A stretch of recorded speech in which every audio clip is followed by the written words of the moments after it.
Pertanyaan, apa sih perbedaan antara akhlak dan adab? Atas jawabannya diucapkan terima kasih. Baik, akhlak dan adab berasal dari bahasa Arab. Oleh sebagian orang Indonesia, kedua kata itu diartikan dengan makna yang tidak jauh berbeda. Oleh sebab itu, marilah kita pelajari kedua kata tersebut dalam bahasa Arab. Yang pertama, akhlak. Akhlakun jam'u khuluqin. Bermula lafadz akhlak jam'u khuluqin, yaitu jamaknya lafadz khuluq. Al-khuluqu wal khalaqu minal khalqi. Ini ada tiga kata yang sama bentuknya, yaitu kha lam qaf, kha lam qaf, kha lam qaf, tetapi dengan harokat yang berbeda maka maknanya berbeda. Yang pertama al-khuluqu dengan dhammah kha dan lamnya di dhammah. Al-khuluqu maknanya khuluq, yaitu yang kita sebut akhlak, perilaku, tingkah laku atau tabiat atau watak asliyah, itu namanya khuluq. Wal khalaqu maknanya usang. Usang itu lawan dari kata baru. Kalau yang masih baru namanya jadid, kalau yang sudah usang namanya khalaq. Minal khalqi yaitu dari lafadz khalqun. Khalqun artinya ciptaan, penciptaan. Wal aslu bermula asalnya al-ijadu. Al-ijadu dari kata-kata wajada yajidu. Itu wajada berarti mendapati. Kemudian ikut wazan af'ala menjadi aujada yujidu ijad.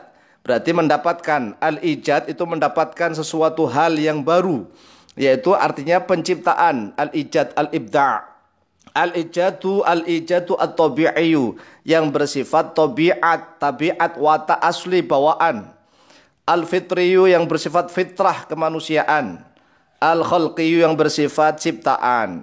Jadi akhlak ini adalah erat sekali dengan watak, tabiat, perilaku manusia, tingkah laku yang asli bawaan dari ciptaan.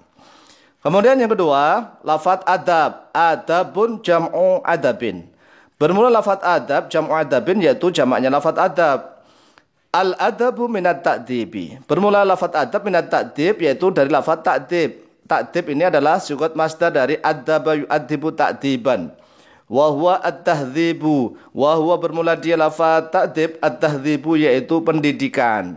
Jadi adab ini erat sekali dengan pendidikan atau pembelajaran. Jadi ada proses dulu pembelajaran. Wal aslu bermula asalnya lafadz adab. Ilmun yaitu suatu ilmu pengetahuan, bidurufil kalami pada hiasan kata, cara mengolah tata bahasa dengan baik.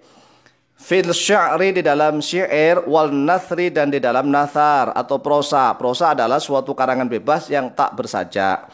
Jadi dari kedua kata ini, adab dan akhlak, akhlak dan adab. Akhlak itu sifat pembawaan, tabiat, perilaku manusia yang asliyah dari ciptaan. Sedangkan adab harus ada proses, biasanya ada pendidikan, ada pengajaran, ada pembelajaran, dididik terus menerus, ada ilmu pengetahuan di dalamnya. Di dalam Mu'jamul Ma'ani dijelaskan lafadz al-khuluqu halun lin nafsi rasikhatun tasduru anha al-af'alu min khairin aw syarrin min ghairi hajatin ila fikrin warawiyatin. Al-khuluqu bermula lafadz khuluq, halun yaitu keadaan lin nafsi untuk jiwa. Jiwa rasikhatun yang teguh mendalam, tasduru yang muncul anha daripada jiwa, al-af'alu oleh beberapa perbuatan, min khairin dari jenis kebaikan, au syarrin atau dari jenis keburukan, min ghairi hajatin dari tanpa ada suatu hajat kebutuhan, ila fikrin kepada pemikiran, warawiyatin dan pada pertimbangan. Jadi akhlak ini, khuluq itu akhlak adalah keadaan jiwa manusia yang melekat di dalamnya, yang muncul perbuatan-perbuatan, bisa yang khair, bisa juga yang syar, bisa yang baik dan bisa yang buruk, tanpa ada pertimbangan, tanpa ada proses pemikiran yang mendalam. Kemudian dengan kata lain juga disebutkan akhlakun hiya majmu'atu sifatin nafsiyatin wa a'malil insani allati tusofu bil husni awil qubhi. Akhlakun bermula lafadz akhlak, hiya dia akhlak, majmu'atu sifatin yaitu kumpulan beberapa sifat, nafsiyatin yang bersifat jiwa, wa a'malil insani dan kumpulan beberapa perbuatan manusia, allati yang tusofu disifati terhadap dia allati bil husni dengan kebaikan, awil qubhi atau dengan keburukan. Jadi kalau kita membahas akhlak, maka ada dua potensi, bisa yang baik, bisa yang buruk. Mari kita perhatikan para ulama ahli hadis dan ulama-ulama lain dalam menyusun kitab kemudian memberikan judul pada kitabnya. Yang pertama, Al-Imam Al-Kharaiti As-Samiri memiliki kitab dengan judul yang pertama Makarimul Akhlaq wa Ma'aliha wa Mahmudu Tara'ikiha. Jadi kitab beliau dikasih nama, kasih judul Makarimul Akhlaq. Ya, semulia-mulianya akhlak. Kemudian yang kedua, masawiul akhlak. Ini adalah seburuk-buruknya akhlak. Wa madmumuha, dan yang tercelanya akhlak. Jadi akhlak ada yang bisa makarim, ada yang bisa masawi. Kemudian yang kedua, Al-Imam At-Tabarani memiliki kitab dengan judul Makarimul Akhlak. Al-Imam Al-Baihaqi punya kitab namanya Al-Adab. Adab ini lebih umum daripada akhlak. Kemudian para ulama-ulama mutakhirin memiliki kitab yang dikaji anak-anak di madrasah atau di pondok-pondok pesantren dengan judul Al-Akhlaqu lil Banin wal Akhlaqu lil Banat. Ada kitab Akhlaq lil Banin dan Akhlaq lil Banat. Adapun akhlakun nubuwati, akhlak-akhlak kenabian yang dimiliki oleh para nabi dan rasul, walaupun sifatnya tabiat, watak asliyah, tetapi akhlak para nabi dan rasul sudah mahmudah, sudah terpuji seluruhnya. Qala Allah tabaraka wa ta'ala, a'udzu billahi minasyaitonir rajim, wa innaka la'ala khuluqin 'adzim. Wa innaka, dan sungguhnya engkau Muhammad, la'ala khuluqin, yaitu sungguh-sungguh berada di atas akhlak 'adzimin, yang agung, yang mulia, yang terpuji. Dalam surat Al-Qalam ayat yang keempat. Qala Ibnu Jaririn At-Tabari fi tafsirihi, telah berkata oleh Ibnu Jarir At-Tabari dalam tafsir beliau, wa innaka ya Muhammadu la'ala adabin adimin. Sesungguhnya engkau wahai Muhammad la'ala, yaitu sungguh-sungguh berada di atas adab. Beliau menafsiri dengan lafaz adab. Jadi khuluq diartikan, ditafsir oleh beliau dengan menggunakan lafaz adab. Adimin, yang agung, yang mulia, yang terpuji.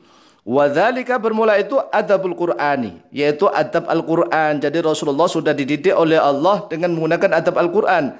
Alladzi addabahu Allahu bihi.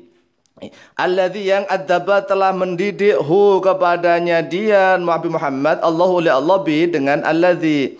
Wa huwa al-islamu wa syara'i'uhu. Wa huwa, bermula dia, adab ini adalah al-islamu, yaitu Islam. Wa syara'i'uhu, dan syariat-syariat Islam. Sehingga para nabi dan rasul bukan hanya khusus kepada Muhammad, semuanya memiliki jiwa yang asliyah, yang akhlak yang asli, watak tabi'iyah yang asli dari Allah SWT yang sudah mahmudah.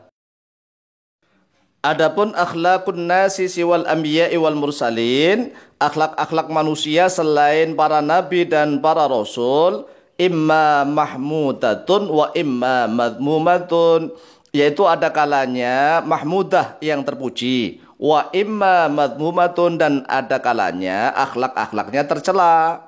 Fatahtaju akhlaquhum ila ilmil adabi litakuna mahmudatan. Fatahtaju, maka butuh akhlaquhum, oleh akhlak mereka para manusia selain para nabi dan rasul, ila ilmil adabi, kepada ilmu adab, litakuna, agar menjadi oleh akhlak mereka mahmudatan, yaitu akhlak yang terpuji. Ka'adabil muhadatsati, seperti adab-adab muhadatsah. Muhadatsah dialog, pembicaraan antar manusia. Wa adabil akli wa syurbi, seperti adab-adab makan dan minum, harus pakai tangan kanan, membaca swasmala, tidak boleh lari-lari, tidak boleh sambil ngomong. Wa adabin naumi, dan adab-adab tidur, bagaimana tata cara tidur yang baik. Wa adabil jima'i, dan adab-adab jima', bersetubuh dengan istri pun juga punya adab, tidak boleh sembarangan. Wa adabi qadha'il hajati, dan seperti adab menunaikan hajat, membuang air, berak atau kencing, punya adab. Wa adabi sholati, dan seperti adab-adab sholat. Wa adabi thalabil ilmi, dan adab-adab menuntut ilmu. Wa adabil mujadalati, dan seperti adab-adab berdebat, walaupun berdebat harus punya adab. Wa ghairi dzalika, dan yang selain itu. Jadi jelas bahwa perbedaan akhlak dan adab manusia. Kalau akhlak yang melekat kepada diri para nabi dan rasul adalah mahmudah, tetapi kalau yang selain nabi dan rasul punya kemungkinan ada yang baik, ada yang buruk. Jiwanya ada yang jiwa murni baik, ada yang buruk. Sehingga akhlak manusia butuh adanya proses pendidikan. Harus ada pembelajaran mengenali tentang ilmu adab. An-natijatu wal qadiyatu, kesimpulan makna terakhir, satu, akhlak. Akhlak ini bisa bermakna perilaku atau tingkah laku atau watak atau tabiat asli manusia, pembawaan lahir. Yang kedua, adab. Adab kita bisa berikan makna etika atau sopan santun, tata krama, budi pekerti, budi bahasa, unggah-ungguh, dan yang lain-lain. Demikian mudah-mudahan bisa difahami, mendapatkan ilmu yang manfaat dan barakah fid din wa dunya wal akhirah. Wallahu ta'ala a'lamu bisawab. Wallahu muwaffiq ila aqwamit thariq. Wassalamualaikum warahmatullahi wabarakatuh.